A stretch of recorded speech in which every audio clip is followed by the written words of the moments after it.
Hello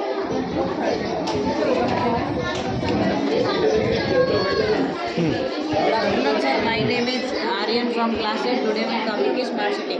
Smart city is a city that uses digital technologies to live factor for people living and working in the city. A smart city creates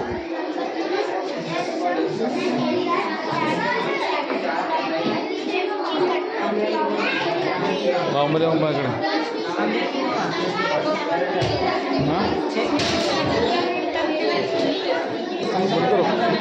ಬಿಡ್ತಾರೆ ಹೌದಾ ಹೌದಾ file S.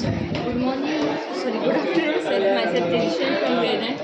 Today I am going to explain about IT components. Information technology is the use of computer devices for access information.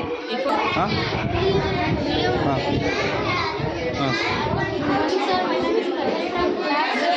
Today my topic is projector. A projector is an output made that presents images, text or a video on a projection screen and can be connected to a computer and can be replaced as television to see for big group of people. Mainly projectors are used in movie theater and auditorium. Thank you.